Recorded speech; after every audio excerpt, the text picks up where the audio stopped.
ഇഷ്ടപ്പെടുന്നവനായ കർത്താവ് നമ്മുടെ പ്രാർത്ഥനകളെയും നമ്മുടെ നേർച്ചകളെയും നമ്മുടെ നമസ്കാരങ്ങളെയും നമ്മുടെ നോമ്പുകളെയും നമ്മുടെ നമസ്കാരങ്ങളെയും നമ്മുടെ പ്രാർത്ഥനകളെയും നേർച്ചകളെയും എല്ലാം ദൈവം തമ്പുരാൻ സ്വീകരിച്ച സ്വർഗത്തിൽ നിന്ന് എല്ലാ വാഴ്വുകളും അനുഗ്രഹങ്ങളും നാം എല്ലാവരുടെ മേലും നമ്മുടെ സകലത്തിന്മേലും സർവത്തിന്മേലും ദൈവം തമ്പുരാൻ വർഷിക്കുമാറാകട്ടെ. എന്റെ പിതാവിനാൽ അനുഗ്രഹിക്കപ്പെട്ട ലോകസ്ഥാപനത്തിനായി നിങ്ങൾക്ക് അയക്കപ്പെട്ടിരിക്കുന്നതായ മോക്ഷകാര്യങ്ങളുടെ അവകാശം കൊടുക്കുകയും എന്നുള്ള ഇമ്പകരമായ ചിത്രം കേൾക്കുവാൻ ദൈവം തമ്പുരാൻ നമ്മെയും നമ്മുടെ എല്ലാം വാങ്ങിപ്പോവുകയും ഇടയാക്കുമാറാകട്ടെ. ഇസ്രായേലിന്റെ പകൽ മേഘസ്തംഭത്തിൽ രാത്രി അത്യന്തോടും ഇസ്രായേലിൽ നിന്ന് നയിച്ച കനാൻ ദേശത്തിലേക്ക് അവിടെ യാത്രയിൽ വേണ്ടതായ അപ്പവും അതുപോലെ തന്നെ നാടഭക്ഷിയും നൽകി അവരെ അനുഗ്രഹിച്ചതുപോലെ സ്വർഗീയ കനാനിലേക്കുള്ള നമ്മുടെ യാത്രയിൽ നമുക്ക് ആവശ്യമായ എല്ലാ അനുഗ്രഹങ്ങളും നന്മകളും കൊണ്ട് നമ്മളെ ഈ ദേശത്ത് നിറച്ച് വർദ്ധിച്ച് അനുഗ്രഹിക്കുമാറാകട്ടെ.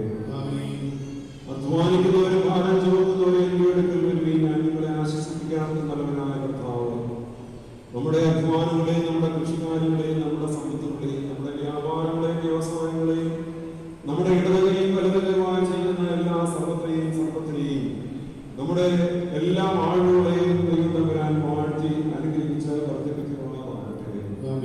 ദൈവമായ കർത്താവ് നമ്മുടെ ദൂരസ്ഥരെയും നമ്മുടെ വാങ്ങിപ്പോയവരെയും നമ്മുടെ രോഗത്തിന്റെ അവസ്ഥയിലായിരിക്കുന്നവരെയും നമ്മുടെ പ്രയാസത്തിലും ഞെരുക്കത്തിലും ദുഃഖത്തിലും വേദനയിലും ആയിരിക്കുന്നവരുടെ മേലും നമ്മുടെ ദൂരസ്ഥനായിരിക്കുന്നവരുടെ മേലും സമീപസ്ഥരുടെ മേലും ദുഃഖത്തിലും ഞെരുക്കത്തിലും കടബാധ്യതകളാലും കഴിയുന്ന എല്ലാവരുടെ മേലും ദൈവത്തിന്റെ കരുണയാനുഗ്രഹങ്ങളും വർഷിച്ച് എല്ലാ ആശ്വാസവും സമാധാനവും നമുക്ക് എല്ലാവർക്കും നൽകുന്നതാകട്ടെ.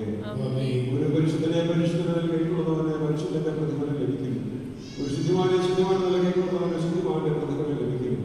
ഒരു സഹതായ കൈക്കൊള്ളുന്നവന് സഹതായുടെ പ്രതിഫലം ലഭിക്കും. അപ്രകാരം നാം നാളിലെ ഓർമ്മയെ ഭക്തിപൂർവ്വം നേർച്ച കാഴ്ചകളോട് സംബന്ധിച്ച അധികാരം പ്രാപിച്ചു. ആ മഹാപരിശുദ്ധനായ പരിശുദ്ധ സഭയുടെ മധ്യസ്ഥയും നാമിലും നമ്മുടെ ഇടവകയുടെയും നമ്മുടെ ഭവനങ്ങളുടെയും